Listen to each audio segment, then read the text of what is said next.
Good morning, students. So in the tier 2 we all have discussed about cell structure, and I hope you all must have understood what is a cell. So it's the basic unit of life, and we have also discussed the different parts of the cell. And the first part that we are going to today elaborate on is about the cell membrane, or the cell wall, or the cell membrane. And we shall discuss today the process of diffusion and osmosis, which are two essential processes for the transportation of material in the cell. So students, this is based on the discussion on page number 6, 7 and 8 of the cell structure, and in that we are discussing about the cell membrane, and two important processes are discussed in this chapter. The first one, that is the diffusion, which is an important process and which aids in the transportation of material within and outside the cell. Now, what is diffusion? We need to understand what is the process of diffusion. So, it is the movement of material or particles that can be ions, atoms, molecules from a region of higher concentration to a region of lower concentration. So diffusion is the process of, it's the movement of material. The materials can be ion, atoms, molecules from a region of higher concentration to a region of lower concentration. So understood the diffusion process? Now in that we will understand it better with the help of some examples. Now first example is diffusion of gases in the cell. Diffusion of gases in the cell, and example of it is respiration. Now when we respire, what happens? We take in oxygen from the air, and what do we exhale out? We exhale out carbon dioxide. So oxygen, when it goes into the body, it is diffused within the cell. So this is the process, how oxygen goes and mixes into the blood and carbon dioxide is released. So this is the case of diffusion of gases. So in your body, diffusion takes place. Now the second example is diffusion of sugar in water. Now when we are putting sugar in water and when we stir it, then after some time we'll see that the sugar dissolves and the taste of water changes, it becomes sweet. Now the third example is spreading of perfume. So spreading of perfume, you must have seen a perfume if you have, and you spray it, within a few seconds the nice fragrance of it spreads in the air. So spreading of perfume is another example of diffusion process. Then fourth is diffusion of capsules in blood. Now capsule is a medicine, the medicines which we are taking, capsules. So once we take it inside, what happens? It goes and diffuses in the blood. So these are the examples, few examples of diffusion process. So I hope you must have understood the concept of diffusion. Again I am repeating, diffusion is the movement of material particles, that is ions, atoms, molecules from a region of higher concentration to a region of lower concentration. Some examples we will be discussing.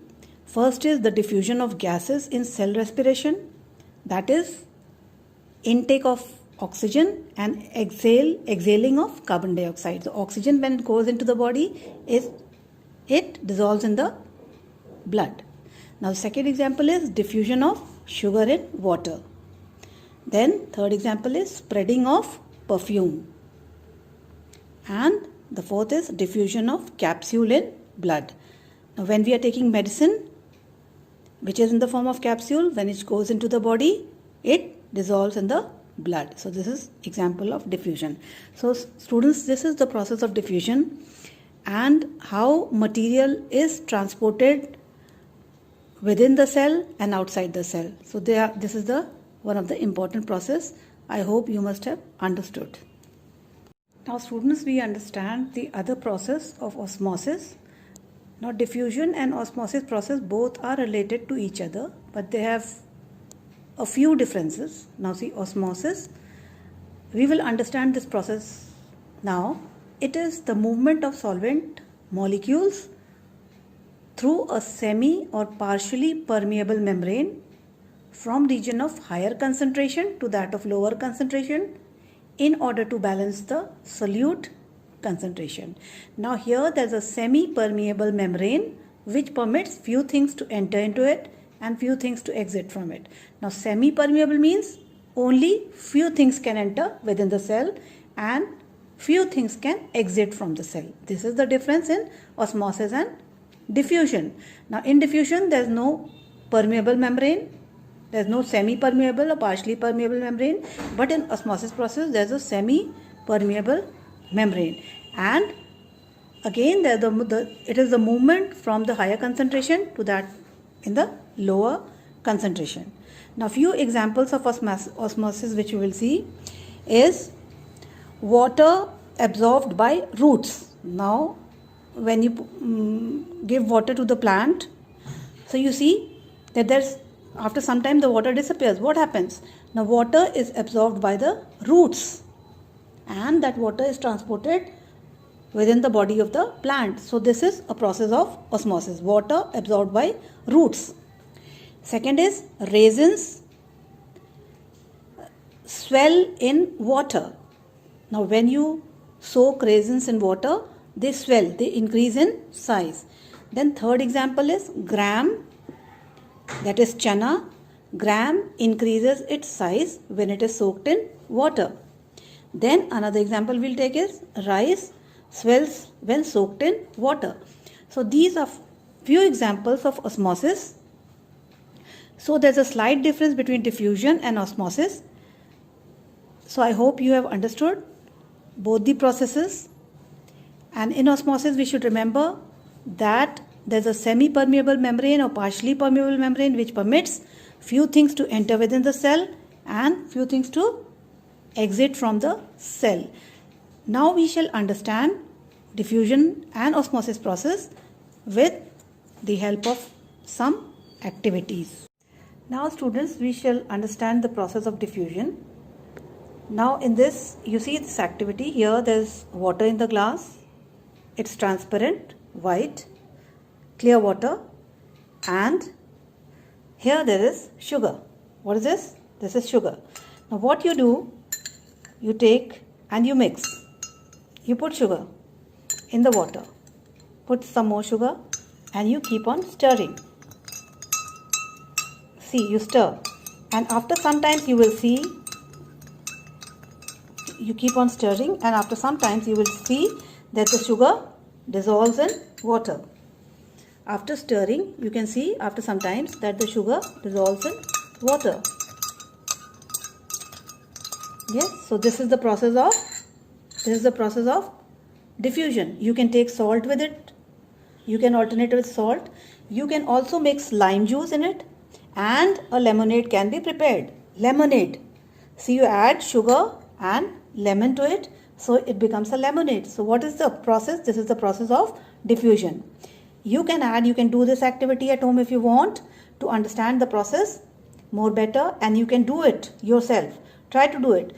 Sugar, take some sugar, you put it in water, okay, and stir it. Stir it. Like suppose you're adding some colored juice into it, say squash. Say you're adding orange juice into it or a lime. So you can prepare a lemonade. You will see that the color of the water will change. Yes, and once you have it, you drink it, the water becomes sweet. Why? Because sugar has dissolved into it. So this is the process of diffusion. Students, next we'll understand the process of osmosis. Now you can see here that they are dry raisins. As I had explained it to you, they are dry raisins, you see. They are small in size. They are shrunken. Yes. So they are raisins. Kishmish jisko hum bolte hain. They are raisins. Now what you do, you soak it in water. This is in water. This activity also you all can do it at home. So you soak it in water. And now after few hours you will see, just see the size of it. See the size. it has swollen. It has swollen in size. Just see. See the observation. It has swollen. Now what has happened? The process of osmosis, it has absorbed water. It has absorbed water, and that is why it has become big in size. So here this water has entered and it has absorbed water and it has grown in size. So this is the process of osmosis.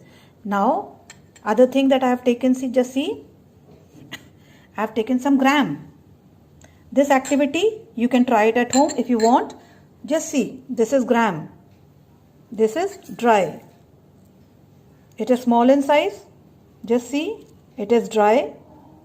It is smaller in size. Now you soak it in water overnight. Soak in water overnight. And you will see what happens now.